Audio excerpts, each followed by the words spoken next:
Valeureux abonnés de Kumpital, bonsoir. Nous sommes au vendredi 4 mars 2022. Bienvenue dans ce journal, mais avant les têtes de chapitre. Le président de la transition, le colonel Mamadi Doumbouya, débloque $100 000 pour venir en aide aux Guinéens vivant en Ukraine. Détails à suivre. Et puis, la Guinée trouve un terrain d'entente avec la société Iris pour la délivrance des passeports biométriques. Détails à suivre dans ce journal. À Sigiri, des affrontements autour d'une mine d'or font une quinzaine de blessés. Détails à suivre. C'est tout pour les titres. Dans un instant, le développement. Encore bienvenue à tous. Kumpital. Je vous le disais en titre, la guerre en Ukraine ne laisse pas indifférent le président de la transition. Le colonel Mamadi Doumbouya, préoccupé par la situation des Guinéens, a ordonné le décaissement de $100 000 en faveur des Guinéens en difficulté dans ce pays.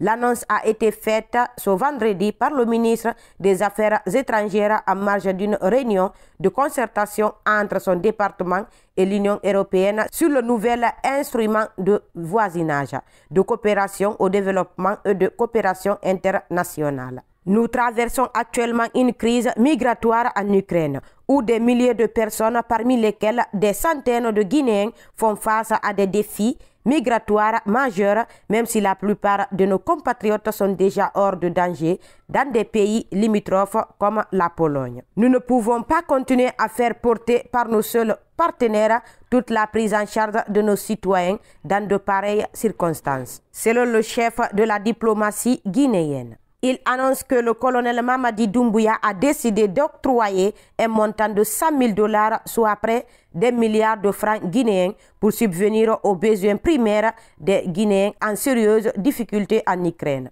Le ministre Kouyaté ordonne à la cellule de crise de faire parvenir ce montant aux récipiendaires avec une rigueur totale dans sa gestion.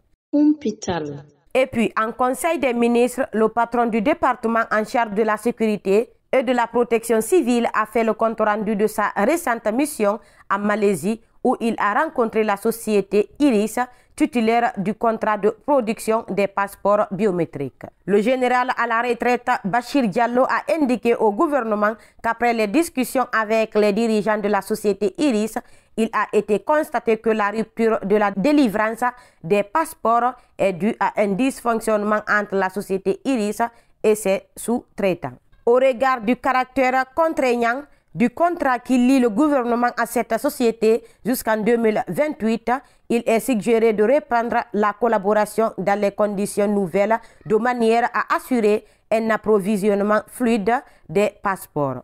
Il a ainsi été convenu que la société Iris fournisse un lot de 40 000 carnets, dont 3 000 immédiatement. Et qu'en ce qui concerne les autres aspects de la collaboration, les responsables d'Iris sont attendus en Guinée à brève échéance, mentionne le porte-parole du gouvernement dans le compte rendu. Il a été demandé au ministre Bachir Diallo de s'assurer de la reprise de fourniture des passeports par son département courant mars 2022. Au déroulement de la première étape des opérations de récupération des domaines de l'État, le colonel Mamadi Doumbouya se dit satisfait. Le président de la transition a même félicité les acteurs qui se sont impliqués dans l'application de cette tâche et a réitéré sa détermination à aller jusqu'au bout dans cette action de récupération des domaines dits appartenant à l'État, engagé depuis quelque temps par le patrimoine bâti public. Selon le compte rendu du Conseil des ministres ordinaire de ce jeudi 3 mars 2022, le président de la transition a été surtout attiré par le calme et la sérénité observés lors des premières exécutions des mesures prises par le CNRD et le patrimoine bâti public relatives à la récupération des domaines de l'État. Ces opérations ont vidé plusieurs citoyens considérés comme occupants des 10 domaines, dont Cellou Dalein Diallo et Sidya Touré, deux grandes figures politiques du pays. Elles ont été à l'origine des premières manifestations sur l'axe Koza-Bambeto-Hamdallah depuis la prise du pouvoir par l'armée en septembre dernier. Des événements qui semblent sourciller peu le président de la transition, puisque dans ce même compte-rendu, il est indiqué que le colonel Mamadi Doumbouya a félicité tous les intervenants de cette opération grandeur de nature pour leur professionnalisme. D'ailleurs, selon le porte-parole du gouvernement, le président du Comité national du Rassemblement pour le développement a réitéré sa détermination à poursuivre l'opération jusqu'au bout, et ce, dans le respect de la procédure et l'examen minutieux des dossiers au cas par cas. Et puis, parlant du chronogramme de la transition, l'annonce d'une authentification par le Front national pour la défense de la Constitution d'un document confidentiel sur le chronogramme de la transition guinéenne n'engage à rien le gouvernement. C'est ce qu'a indiqué le ministre porte-parole du gouvernement dans l'émission On refait le monde de nos confrères de Joma Media, au lendemain d'une sortie du Front anti-troisième mandat d'Alpha Condé. S'agissant du document intitulé Chronogramme confidentiel de la transition, le ministre Ousmane Gawal Diallo assure qu'il le met au compte des rumeurs et en tant que tel, le Conseil des ministres ne saurait l'évoquer. Je ne sais pas comment il est apparu soudainement. C'est extraordinaire. Moi, je ne commente pas les apparitions miraculeuses. Vous savez que le Conseil des ministres n'évoque pas les rumeurs, ne commente pas les rumeurs de cette nature. Si le FNDC a authentifié, moi, je vous laisse responsable de ce mot. Il doit savoir comment il a été fait, parce que pour authentifier quelque chose, il faut avoir participé à la conception. Nous, on n'est pas au courant de ça. Quand on dirige, ce n'est pas pour commenter n'importe quelle rumeur, quelle que soit la source. Je ne peux expliquer quelque chose dont je ne connais pas l'origine, c'est tout. C'est une rumeur qui circule comme on sait en faire sur les réseaux. Vous savez, les réseaux sociaux, c'est aussi ça. Ce sont des propagateurs d'informations souvent pas du tout vérifiables. Bon, voilà, on laisse les autres commenter. Sinon, on perdrait tout le temps à commenter toutes sortes d'actualités dans ce pays, a déclaré Ousmane Gawal Diallo dans cette émission de nos confrères. C'est Loudalen Diallo au sujet de l'ancien maire de Ratoma. Décédé le 26 février dernier des suites de maladies à Tunis, la capitale tunisienne, le maire de Ratoma, Issa Souma, a rejoint sa dernière demeure ce vendredi 4 mars 2022 à Conakry.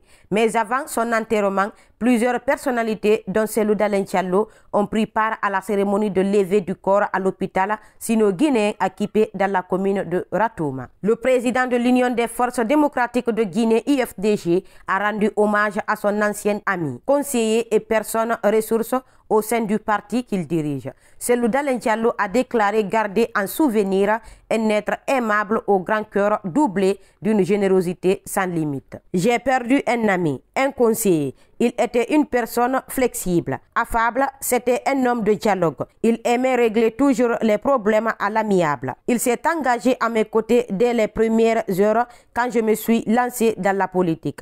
Pendant la campagne pour les communales, je sais le rôle qu'il a joué. Il a fallu le travail acharné, méthodique de Issa Souma pour que l'UFDG puisse remporter les 34 quartiers de la commune de Ratoma.